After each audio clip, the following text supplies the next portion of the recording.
Well, good day, good afternoon, good morning. Never know what time zone people are in, so welcome. And we just thank you so much for taking the time today to hear about National Disability Employment Awareness Month, NDEAM fondly known.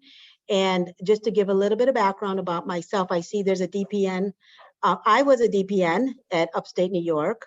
That's actually how I started my career with the workforce over 10 years ago. I think we were in round 1 and 3 with the DEI project.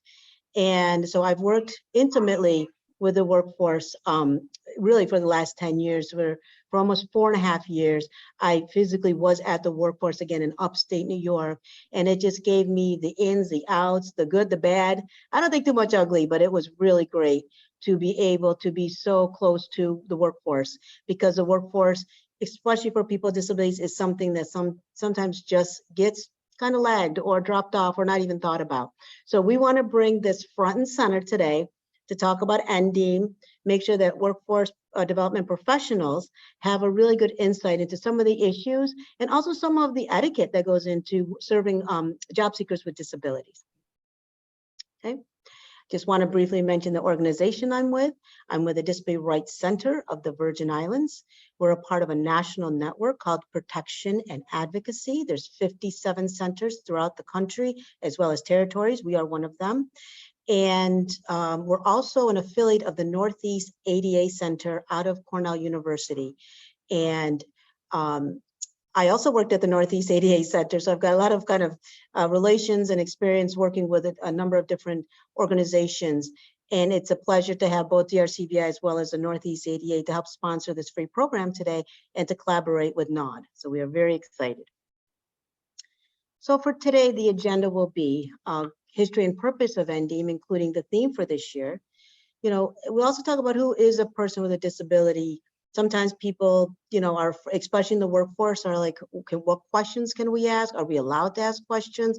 You know, what is in violation, what is not? So we'll talk about that. And also customer service, because as we know with customer service in the workforce, it's all about having a welcoming environment into your one-stop.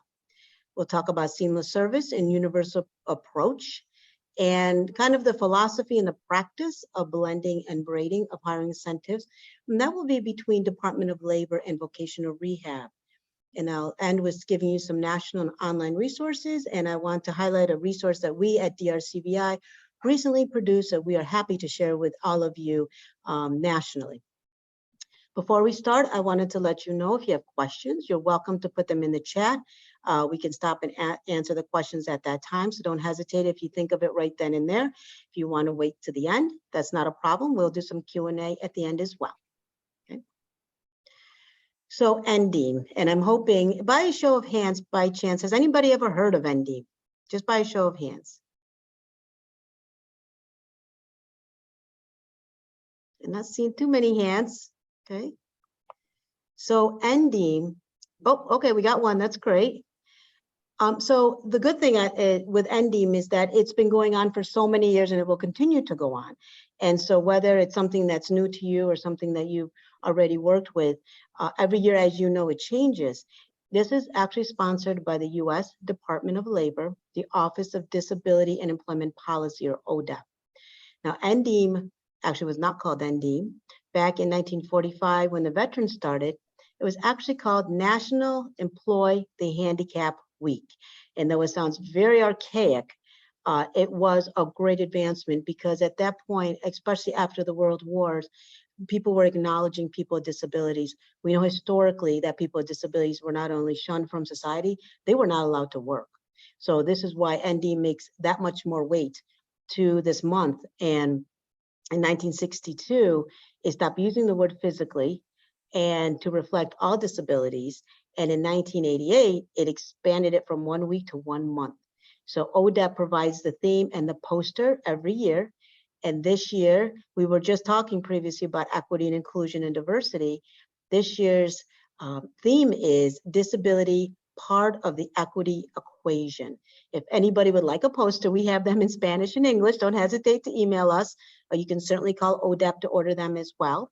And that's something, again, that DRCVI has been doing for the last couple of years, is to make sure not only do we celebrate NDEAM throughout the territory and nationally is that we provide those posters and other resources that can be part of that celebration.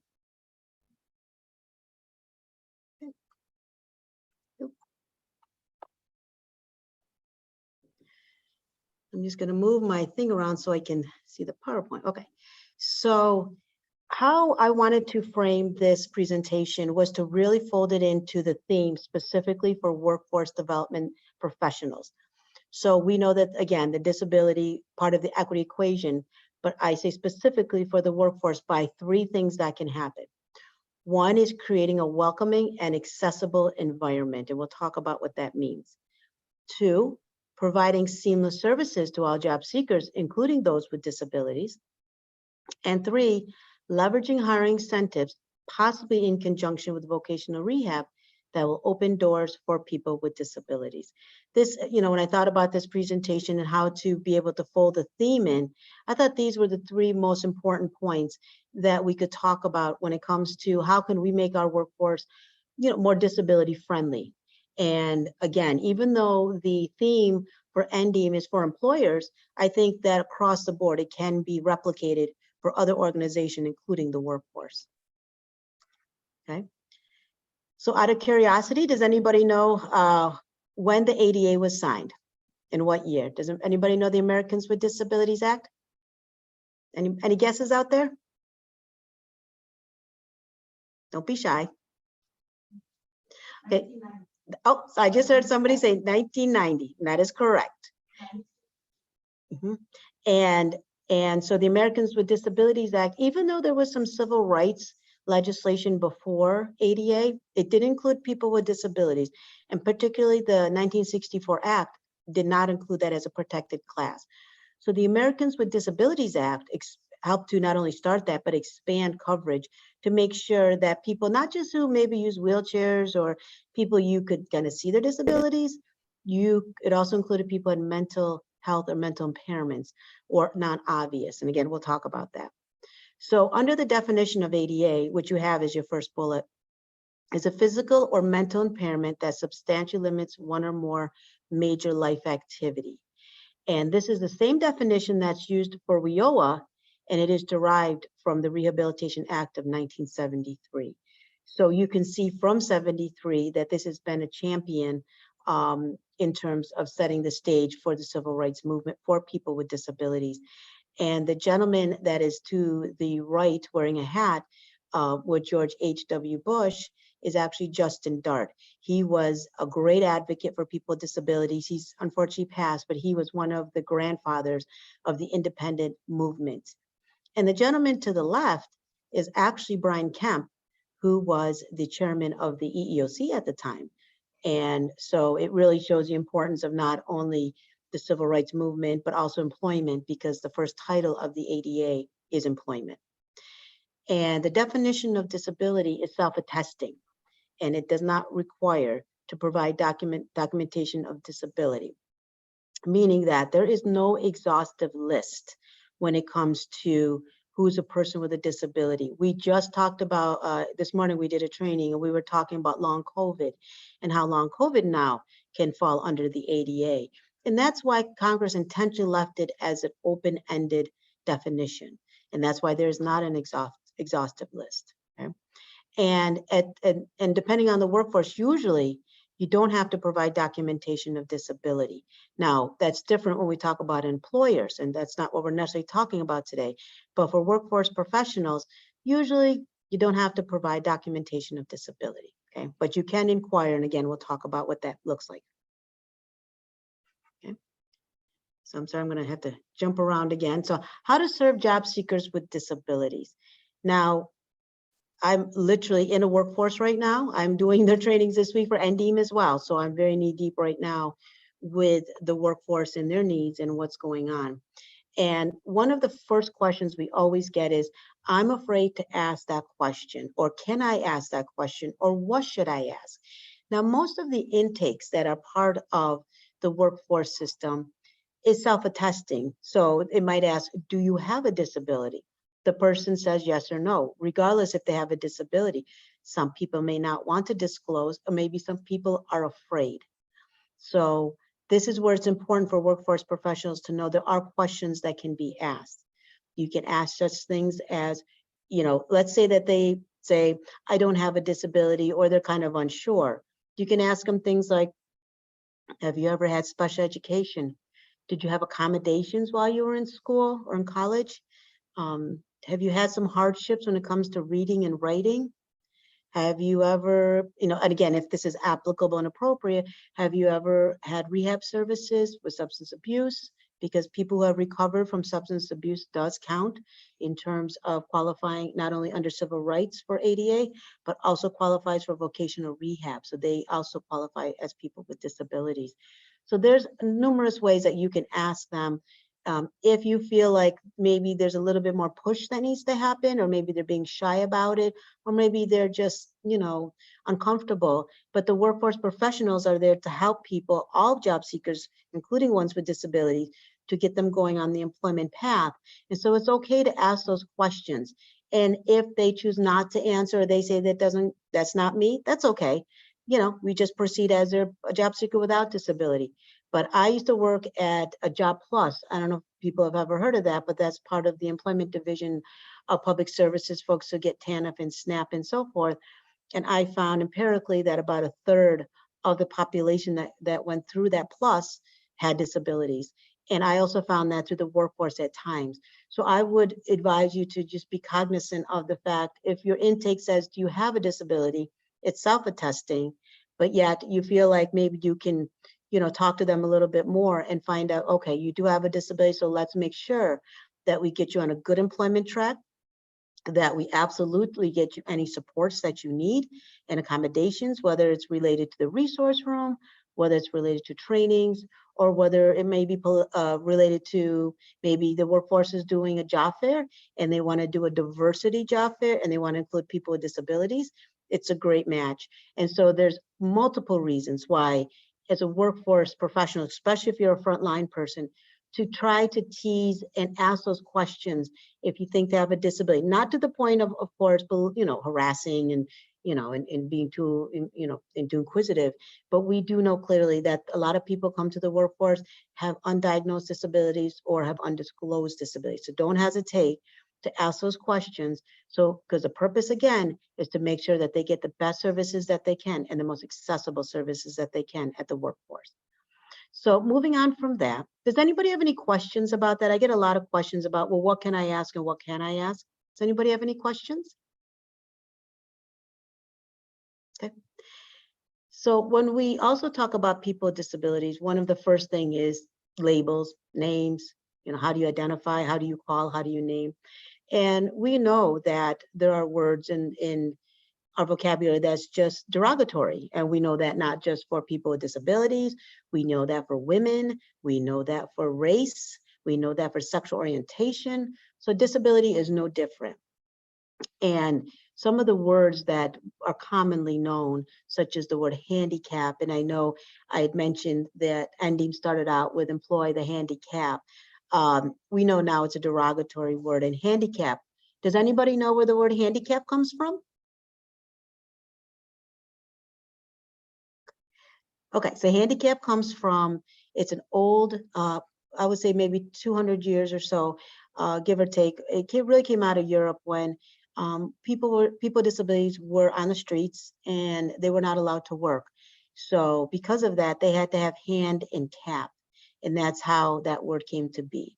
As we know, it's not, it's not the most positive word to use, but we do also know in the field of disability that people identify inanimate objects such as bathrooms, parking lots. And so we do know that people still use that term, but as long as it'll refer to the people, and slowly that term will phase out because you can say accessible bathroom, accessible parking, okay? Cripple is another word that is an absolute, I think out of all the words for people with disabilities that when I talk to them, they really don't like that word cripple. I mean, I think almost more than handicap. So cripple, retarded, mental. Now it's different to say mental health, but mental. And personally, I don't, and many advocates don't like mental illness though it is kind of an illness, it's a health-related issue. So we stay away from mental illness and say mental health, but mental alone is very derogatory. Insane, of course, is not a good word to use to describe someone with a disability. People say, well, what's wrong with special? But people with disabilities don't want to be seen as special. They don't want to be seen as different.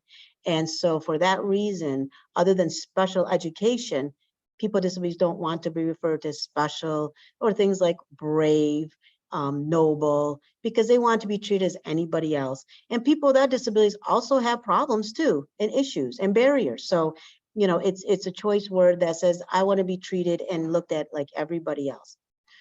Wheelchair bound is another one, which I don't know if anybody's ever seen the cartoon that's got this person in a wheelchair bounded up like a mummy.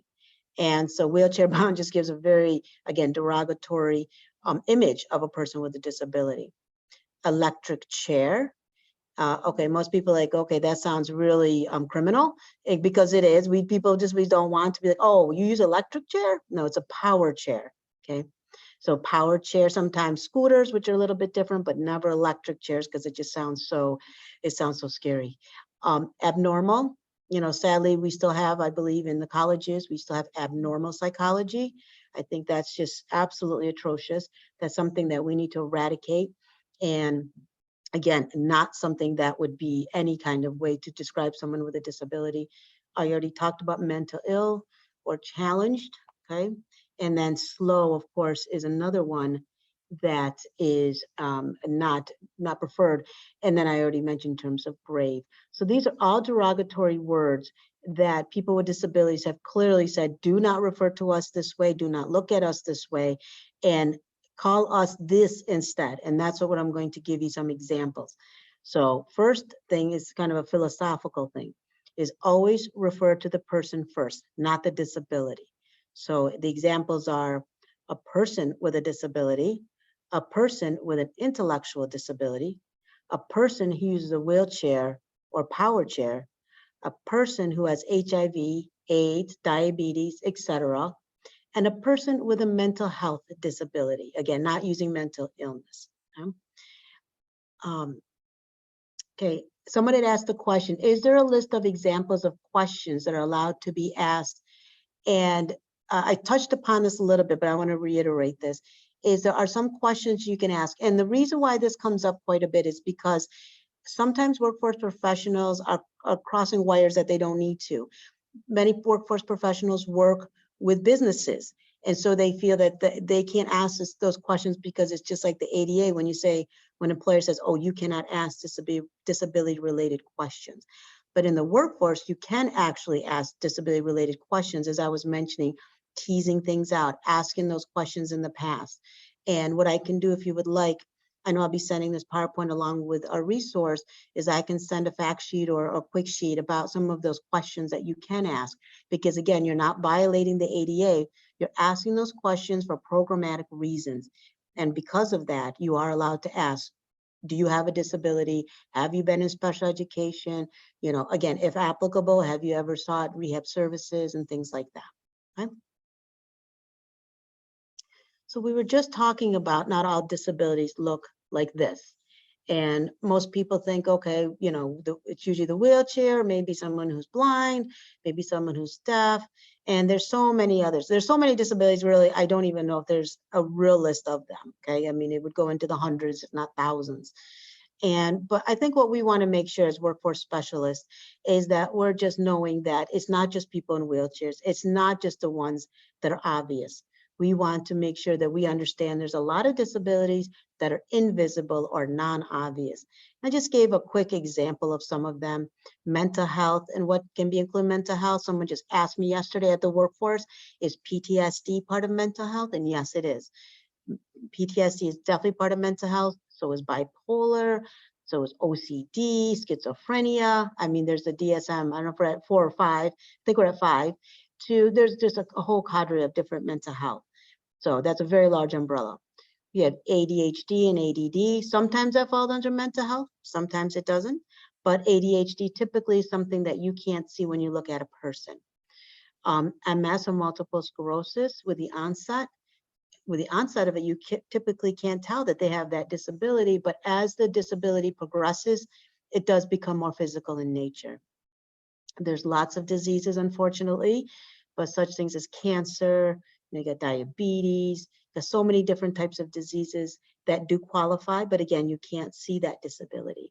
I worked with someone who was in remission, and she was having such a hard time finding work. She was a nurse. And so she came to the workforce and worked with me, and we were, happy to help her and helped her to get work. But she really thought she didn't qualify because she was in remission. I said, yes, you do qualify. Okay. Autism, certainly the whole spectrum of autism, whether we're talking about PDD, the pervasive developmental disabilities, all the way to what they call classic autism. And somewhere in between there, there's a very kind of new disability when it comes to autism, which is called Asperger's. And Asperger is a form of disability of autism that people don't necessarily pick up that it's a disability, but it is on the spectrum of autism. And I will give you a resource at the end that you can learn a lot more about Asperger's, because we've had a lot of employers ask about that. They're like, what is this about? And is this related to autism? What are the accommodations and so forth? Okay? Sickle cell, and here in the Virgin Islands, we have a fair amount of prevalence rate of sickle cell. And so that's a non-obvious, you can't see that.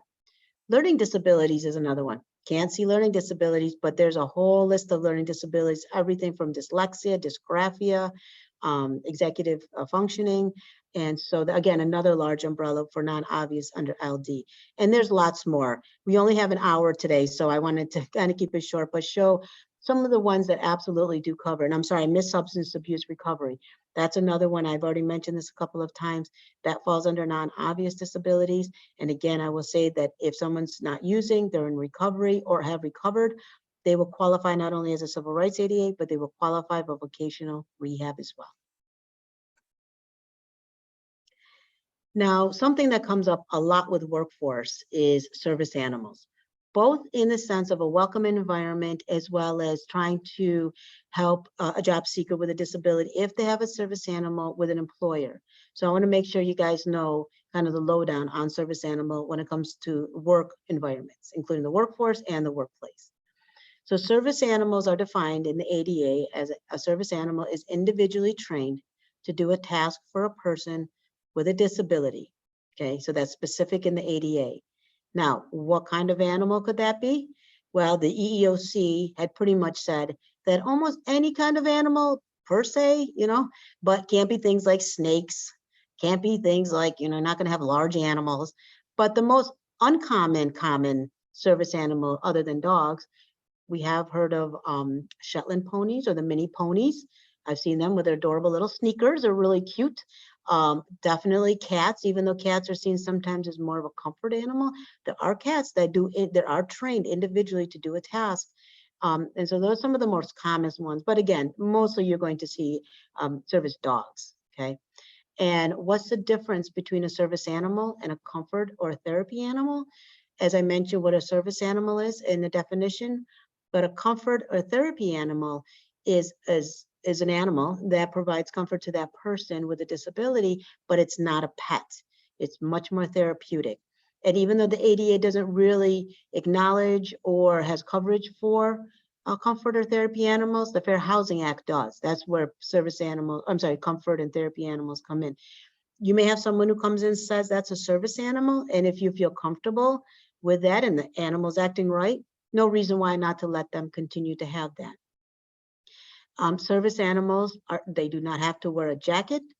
They don't have to be formally trained, because sometimes a service animal and a person with a disability just have this match that they just connect very well. And the person with disability is able to train them and get them to do those individual tasks. So they're not required to wear a jacket or any identifier. And if you feel that you're not sure if that's a service animal, I can tell you that there are 3 signs. If someone comes into the workforce, say, oh, this is my service animal. If the service animal is barking, if the service animal is not by the side of their owner, and if the service animal is doing their thing, not in a formal way, because the care of that animal, whether in the workforce or in the workplace, is required by the job seeker, the employee, to take care of that animal. So if that animal, God forbid, they let themselves go, then unfortunately, that's really not a service animal. Service animals are well trained, whether formally or not. They will stay by the owner's side, and they will be very quiet. And service animals are known to do many things for many disabilities, not just blind. We have people with epilepsy. We have people who have autism, people with mental health. So there's all sorts of reasons why someone may have a service animal. We typically think of folks who are blind, but there's many disabilities who use service animals. Now, animals that are excluded, I already brought up. Certain breeds of dogs too, I should have mentioned. I think the Rottweiler and what's the other one I'm blanking on, but it's kind of unfortunate, the Rottweiler. They're actually very gentle dogs, but it's all how you train them. And I already mentioned the snakes. I don't know if anybody's ever seen a mini horse. They're really cute, but I'd be really curious if anybody ever saw one at their workforce. I've never seen one in person, honestly, but they are allowed. And like I mentioned, a service animal has formal etiquette, unlike a pet, okay? So if your workforce has a policy that says no pets allowed, but service animals are welcomed, that's the appropriate type of signage or welcoming environment. Never touch a service animal while they're working. If you want to, you can ask the owner, but you should always get permission. Remember, that dog is working, and so they're not treated as a pet, they're treated as a working animal. A person can have a service animal, as I mentioned, for several reasons. I've known some people to have 2 service animals. It's kind of the extreme, but I have seen that. And an establishment cannot ask for documentation for the service animal, but it can ask, is this a service animal trained to do a task for you?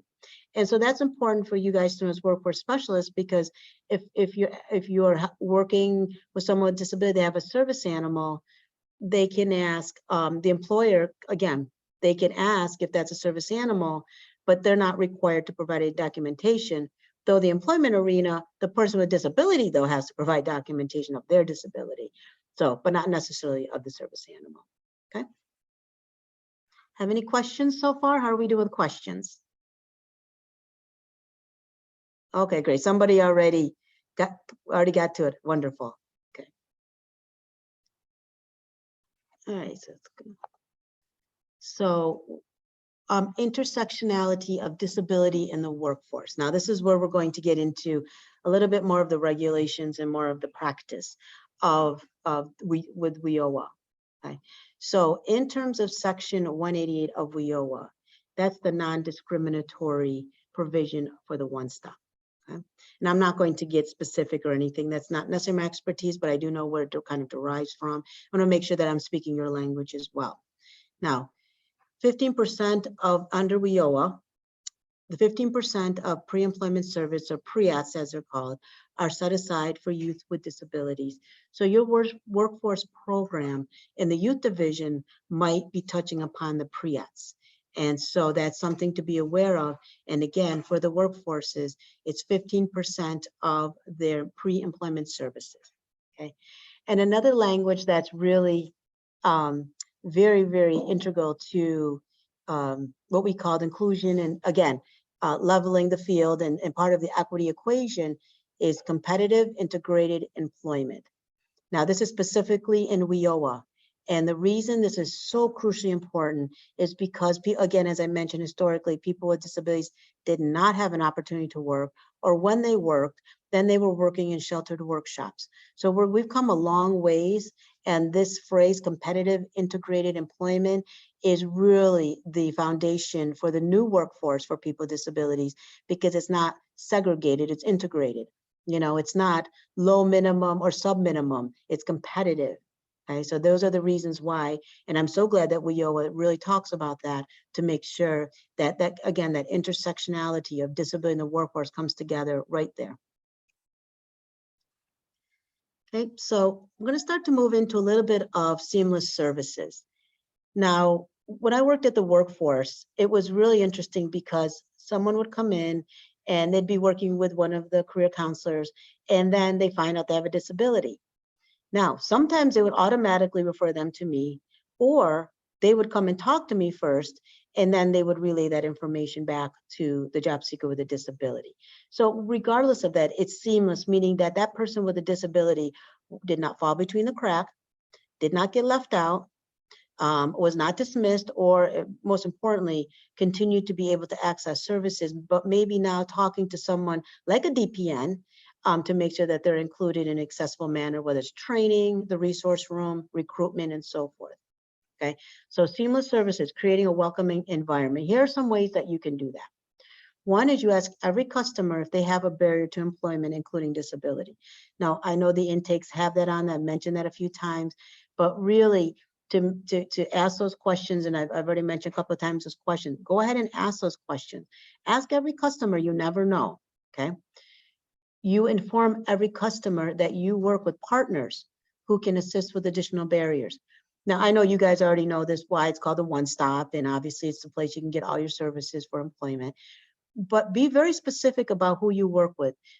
For example, sometimes a vocational rehab counselor is physically at the one-stop. Sometimes they're not, but if they're not, make sure that not only do you have their information and contact, but you're able to make those referrals to them. Okay. Now, this could be true of other things like reentry programs, dislocated workers, even the youth programs.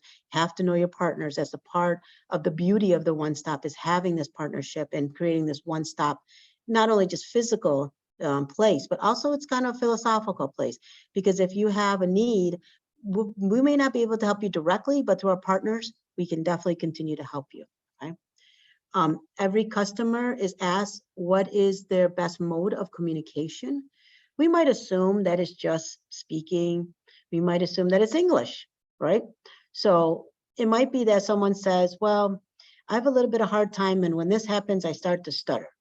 Or this kind of thing triggers me with my PTSD to shut down. So it's really helpful to ask people, and again, I would say this as a universal approach, is to ask every customer, what is your best mode of communication? It might be as simple as saying, I do so much better with text messaging. I do better with things written down. Some people might say, I like things better when I hear it. And if I hear it a couple of times, that's great. So it's so important because, again, what you're trying to do, at the end of the day, we know that with the workforce, we're trying to get people jobs and careers. So if your communication is not that great, you can assume the outcome may not be that great. And you may not meet some of those numbers you're really trying to reach in terms of employment, reemployment, advancement, and so forth. Okay, so communication. Every customer is asked if they need an accommodation now to participate. And in terms of participating, as I mentioned in a few programs, you want to make sure that the people with job seekers with disabilities also have a chance to participate. So if you ask every customer, by chance, if you're interested in any kind of training or different programs, do you have a barrier? Is there anything you'd like to discuss before we either enroll you or get you started on that program? Okay. Does anybody have any other suggestions or thoughts that they have with seamless service for their practice?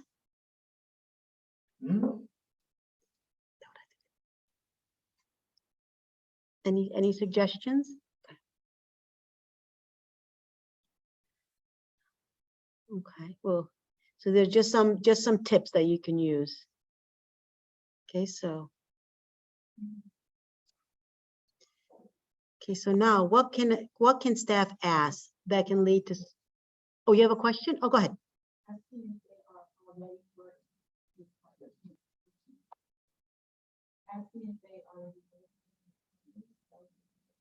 Okay, yep, absolutely, absolutely. And yep, that's perfect. That's exactly what, these are all good practices. These are what seamless services looks like. And asking if they already work with partners is a great way, it's a great starting point. So yes, absolutely. And that's a suggestion certainly I'm going to bring back too, about accommodation forms on each desk and at the front desk, because it could be that if it's not right there in front of you, you might forget to ask. So that's a really good suggestion. So thank you for both of them.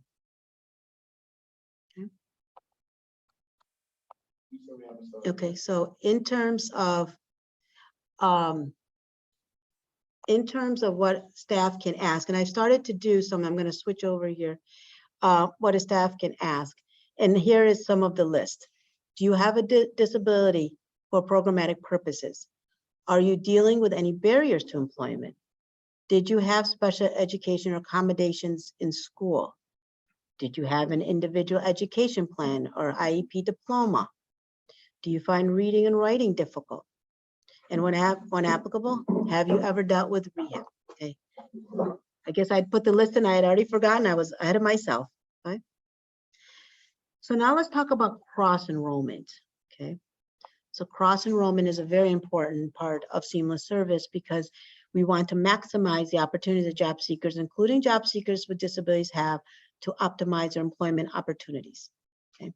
So you want to ask all customers. Now I've already talked about asking in a different light. Now I'm going to ask in a different way. Ask all customers to talk about their dreams, their visions, or goals. Okay. A lot of times people with the workforce, and I'll speak to my own experience, that people with disabilities were really not, I don't know, maybe expected to have dreams and goals. Maybe they were just trying to get a remedial job and that was it. I'm not assuming that all workforce certainly do that or have that attitude, but I have seen that I have seen that personally. And that's why you really want to ask all your job seekers, including those with disabilities, what's your dream, what's your vision, okay? Then you can go to the next part, which is assume that all customers, including those, want to access all your programs. Again, I've seen that sometimes workforce specialists will just kind of pigeonhole. And that's, we don't want to pigeonhole anybody, including those with disabilities. So if we pigeonhole them, then we kind of limit their opportunities for different programs. If you give them the option and the attitude of, these are all the programs we have. What would make most sense? What would be most helpful? What's going to advance you? If you carry that attitude, this whole slide is really about attitude. And then that person be like, oh, I didn't know you had that program. Oh, I have a background in this. I didn't even know you guys did this. And things are going to come out that might be something that you didn't expect. But because you asked the question, because you assumed that all customers, including those with disabilities, want to access those programs or opportunity. Okay. Treat all customers as if they're going into competitive employment.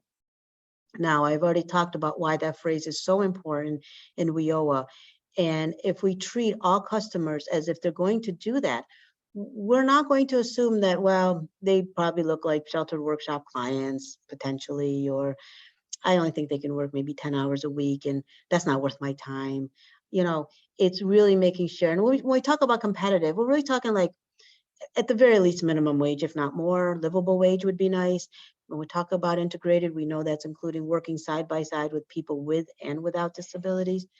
But also in terms of the amount of hours, we're really looking at like 20 hours of work to kind of qualify for that as competitive. And so that's something that when we break that down, competitive integrated employment, you can see where that really gets people much more far in advance. If we just say, what are you looking for? What can you do? And take the lowest hanging fruit, to be honest, okay? The next part could be provide information to the public and job seekers on a quarterly basis about disability accommodations at the one stop. So one of the things that we try to do always is to bring awareness, and whether it's July for celebrating the ADA, whether it's October, celebrating NDEAM, on a very regular basis, it's good for the one stop to be able to provide some sort of PR to let the community know, let the job seekers know, listen, if by chance you have a disability, let us know. We certainly want to accommodate you, and we want to make sure that we put you in a position that's going to only advance you, opposed to making assumptions or maybe not even bringing it up about disability accommodation. So this is something that can really bring a lot of mileage.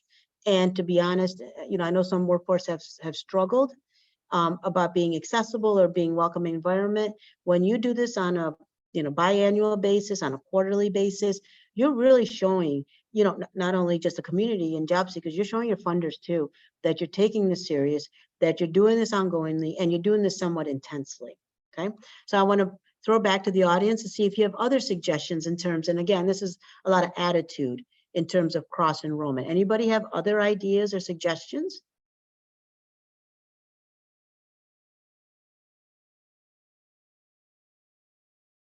Okay, well, if you think of any, feel free to jump on in. We'll go to the next slide. And Kim, how are we doing on time? I just want to make sure I stay on time. Okay, thank you. Okay, so I'm going to move right along. So let's talk about specifically the one-stop and vocational rehab. Now, we know that a big partner of the one-stop is Voc Rehab, and most, if not all, have them physically at the one-stop. That was a privilege of myself to be able to physically be at the one-stop when I was a DPN, and I talked to the Voc Rehab as well. They were physically on site as well. So here's some tidbits of how to be able to kind of blend that and make that work for the customer with disability. It's work collaboratively, not separately from VR. We've seen with one-stop staff that they do drop-offs. They work in silos. We don't want to do that. Again, we're talking about blending and braiding. And so you got to work collaboratively. And when I talk to job seekers with disabilities, I let them know it's not an either or. You can enroll in both. It only doubles your chances of becoming that much more successful in the workplace. Okay? Discuss with VR which hiring incentives have the biggest impact on the job seeker. And I keep talking about the blending and braiding, and that comes from WIO and that comes from workforce. So I don't think I need to necessarily explain that, but this is an example of where you can blend and braid hiring incentives. The workforce certainly has hiring incentives, so does VR. Work as a team, figure out which one is the best one that's going to open a door for a customer with disability. Assess. You want to assess who has the most effective accommodations for the customer. And again, this is for programmatic purpose. When you assess who has the most effective accommodation, maybe VR might have something that can also help the workforce or help supplement or help blend.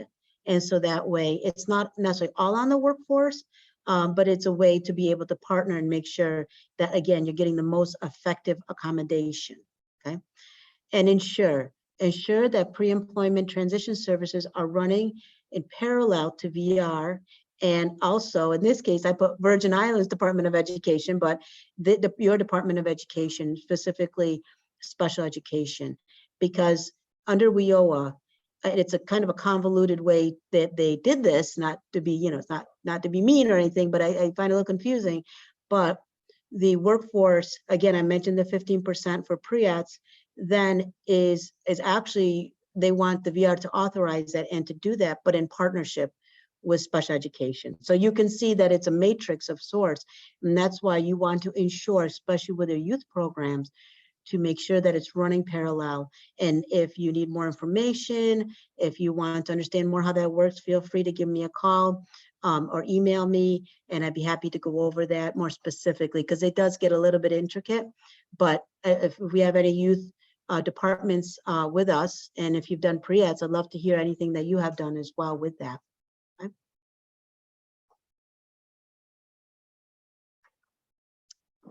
So in terms of leveraging hiring incentives, let me ask the audience, by chance, has anybody ever used a hiring incentive for a job seeker with a disability? Raise of hands, maybe?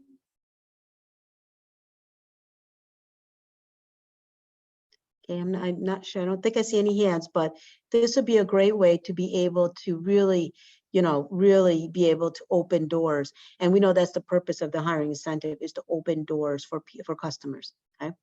So I just wanted to do a side by side so that people know how much they're in common. And there's one thing that's a little bit different, and there might be other ones, every workforce is a little bit different, certainly, but I just want to use kind of the most general ones.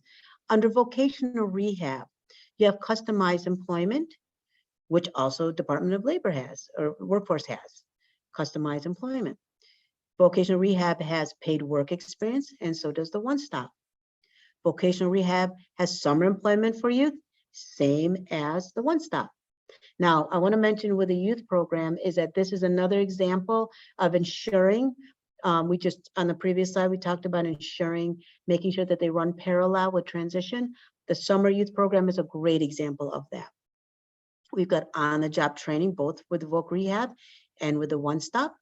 And I know in the Virgin Islands, we had, during COVID, we had an OJT, COVID OJT, which paid up to 75% of, it subsidized the wages. And when I would talk to people with disabilities during COVID, I said, go ask the workforce about that OJT COVID. This is a great chance to really get your foot in the door, because what employer would say no to only having to pay 25 at most % of wages? So great incentive.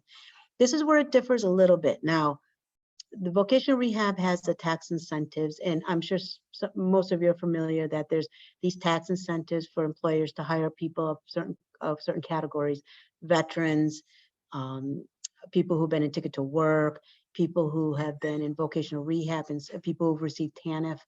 So the vocational rehab definitely has that, because of course their recipients would qualify. That's why you want to ask, again, this is the purpose of doing the blending and braiding, because you might not realize that this can actually add another incentive if you have a customer with a disability who can also leverage that hiring incentive in addition to other ones, okay? Now, the One Stop has apprenticeships, and I know here in the Virgin Islands, there's numerous apprenticeships, including those for youth. And this is something that, again, can marry nicely with a youth with a disability, and maybe they need a little bit of extra support with the apprenticeship. That's where vocational rehab can come in, maybe provide some of those accommodations as well.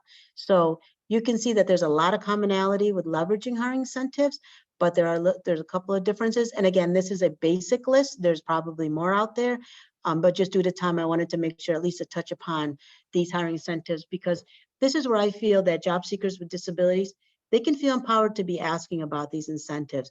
They can be at the workforce saying, oh, I heard about customized employment. Oh, I heard about that OJT with COVID. What's that about? And that gives people with disabilities, they feel empowered they have this information. And that's why we also train people with disabilities to make sure not only do they know their rights, but they know what's going on in terms of the workforce, the resources that are out there, and the incentives, so they know to ask as well. Okay. Now we're coming into some one more slide about customer flow, and then we're going to get into resources. So the cycle of customer flow. So we start out with the green. Customer, okay, comes to the One Stop and they disclose disability. The next step is discuss with job seeker which employment, supports, or trainings will have the biggest impact on them for work. Okay. Then we go to the next part of assessing. Assess what program or training will be accommodating for that person with a disability. And again, that's that blending and braiding philosophy and practice. Then we get into job seekers follow through. Again, as a workforce specialist, you can do all of this, but at the end, it has to be the job seeker who takes the initiative, is motivated, and follows through. Okay. So the job seeker follows through with the training or whatever type of program they're in, and then they go ahead and apply for a job. And I put in there in the Virgin Islands, we have our database is called Views. And so whatever your database is called, that's really where you want the job seeker to apply, because we're just talking about the backside, honestly, is that this is where the One Stop gets credit if they get a job off of their own employer database, okay? The job seeker doesn't need to know any of that. That's not important to them. They just need to find a job that's a good match. But we know we want them to go into the workforce database and to try to, we encourage them to look for jobs in there.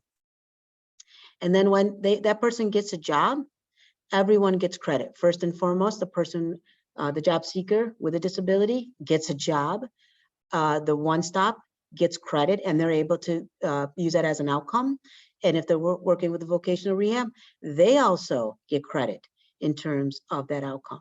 So everybody wins when you blend and you braid and you go through the cycle of customer flow.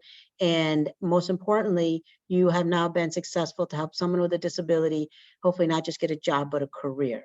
So this is kind of a simple customer flow, but it gives you an idea of how this should move along and hopefully land. And that's why I put it in the red. We can stop now because that person has met and fulfilled the outcome, and everybody's going to get credit for that. I find that sometimes people think that they don't get credit if they don't work with them directly, and that's just not the case. They will get credit, and it only behooves everybody to work collectively, again, blending and braiding in partnership, collaboration, to make that outcome, because at the end of the day, all workforce specialists, their number one goal is to help people advance in their careers. Okay, so I want to briefly just touch upon examples of AT in the workplace. I hope people have heard of assistive technology. Just a quick run through. If you have someone who has a visual disability, again, these are considerations you might want to have either individually or structurally, meaning in your systems. If you have like in your resource room, if you have an accessible workstation, you definitely want to have a lot of these on there so that is as universal as possible. Things like screen readers, as JAWS as an example, Open Book is another software, scanner, talking books, headphones. These are all things that help people with visual disabilities be able to access these and be more accessible. Hearing. There's a couple of examples we have: pocket talkers, personal amplifications, telephone amplifier. And I know that sometimes at the workforce, a job seeker might actually be talking to an employer at the workforce, and you want to make sure that if someone has a hearing disability, they're able to use that phone as well, okay? And in terms of physical, and I'm just going to move myself over to the other corner to talk about physical, is things like adjustable desks, ergonomic chairs, track balls, naturally speaking, which can fall under AT in terms of visual hearing, but can also fall under for folks who have physical disabilities, particularly with their hands, and accessible keyboards. And again, these are just some very rudimentary examples. When I worked at the workforce, we were so blessed with the DEI initiative that we were given almost $10,000 to upgrade our AT in the workforce. And let me tell you, we had the most fabulous accessible workstation. Everybody was on it, including the staff. They loved it. So it's just a great universal design. And I don't know if there's grants out there for that anymore. The DPN who's on, I don't know if they have grants under the DEI initiative, but that was an amazing resource to upgrade all of our software and technologies and some of our physical things like adjustable desks to make it more accessible and make it more welcoming. I'm going to start to wind down, talk about some resources. I mentioned the Northeast ADA, that's an affiliate of ours. The Northeast ADA Center, again, out of Cornell University. We are under Federal Region 2, of course, which includes New York, New Jersey, Puerto Rico, and the Virgin Islands. Every state and territory has an ADA center. And if you call 1-800-949-4232, you will get triaged to your closest ADA center. Oh, we have a question. From Adrian, is there an application you recommend for someone that cannot hear and will take a team preparation class? Any ideas? Actually, it's probably a little bit more technical for me, but I work very closely with the AT project. I'll be happy to take your question and relay that to her and see if she can help. Voice to text. Back in the days, I think with the, let me go back to the other slide real quick. I'm not sure if Open Book does that or Talking Books, but again, I'm actually literally copying your question, and I'm going to ask our AT, and if you can take my email and I'll actually put it in here and follow up with me. Let me answer that question for you, okay? Apologize, I don't have that right off the top of my head. I'm going to give you my email to follow up with. Okay. Okay. Now, Job Accommodation Network. I'm really hoping everybody's heard of JAN. Everybody loves JAN. They are so pragmatic.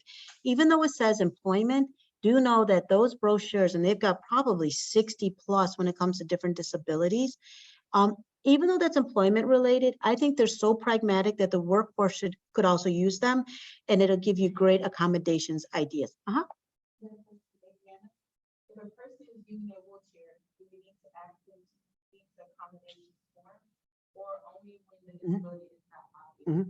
That is definitely going to be per workforce. If your policy is that if we see it, we'll acknowledge it and we can move on. Some places say regardless, we still need to ask the question. I personally think if it's an obvious disability, you can just kind of keep it moving, as they say.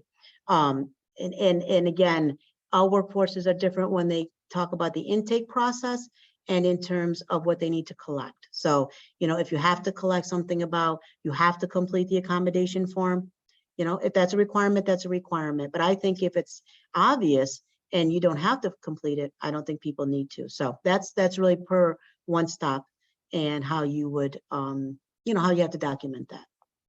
Okay. Okay. Question about wheelchair accessibility. What is correct size of doorways for large? Well, the general size is 36 inches, but again, I could follow up. As a matter of fact, I'm working here at the workforce to do some of their accessibility measurements and so forth. So that's something I can also get to you, but generally it's a 36-inch doorway. Now, we know scooters have gotten a little bit bigger, but I'm not sure if that's necessarily changed what's required for the workforce. That could be kind of an exception. So I will look that up. I will also let you know, and I can send this to all of you, if you guys have heard of Access for All. Has anybody ever heard of Access for All out of ICI, Institute for Community Inclusion? Okay, I see the Access for All is the Bible for the one-stop. Though it came out almost 20 years ago, there's a lot of pragmatic and very relevant information in it. That is what I use as a reference. And so if anybody would like a copy, it's very hard to find online. I luckily just ran into ICI online, and I finally got that hard or the electronic copy. If anybody would like a copy, let me know. Yes, I will definitely send it. So Kim Meadow, I will send that along with the PowerPoint and the brochure as well. So everybody has that, okay? Great. We talked about ODEP a little bit, and so those are some of the national ones. You've got a lot of online one for WIOA, which is under the LEAD Center with WIOA Policy Development. We've got US Department of Labor, Disability Employment Initiative, that's the one I've mentioned, and probably DPN is related to. And then we've got US Department of Labor also has a workforce recruitment program. So they've got a lot of good information online. And I want to make sure before we end, because how much time we have, Kim? It's 3 o'clock. Let me end. Okay, let me end on this note. I'm going to stop sharing the this, and I'm going to pull up, at DRCVI, we created a new resource for the where did it go? Hold on one second. We created a new resource for the one-stop and for employment and disability in general. And I'm sure most all of you have heard of ONET, correct? Okay. And so let me make sure I can get it on the screen. Share screen. Okay. So can everybody see this? Everybody can see the ONET guide? I'm gonna put it over here. Okay. Yes, we can see it. Great. So the ONET guide is something that DRCVI myself produced to really talk about how does ONET help people with disabilities. And we'll send that to you as well. I did my research online. I personally didn't find one that married the two. So I thought, let's do that. And the best part of this brochure, I feel, is right here. Tips for job seekers, okay, with disability. You know, and we don't have time, unfortunately, to go through the whole thing, but you can see where it's very applicable and very specific for people with disability. Just as an example, Job Zone, I'm sure you're all familiar with Job Zone, provides projections of how long it will take you to transition into a career you want. This is particularly useful to job seekers that may need to switch careers due to a recent disability. Okay, so we've made it very specific for that. So I hope that you will, you know, share that with your customers, share that with your colleagues. And again, this is something that we wanted to, in celebration of the ADA and NDEAM, to provide this new brochure, not only for the Virgin Islands, honestly, but for anybody nationally who would like to have this as a resource for job seekers. So with that, I know we're at right 3 o'clock. I want to be cognizant of people's time. Kim, I'm going to pass it back to you. Kim Meadows?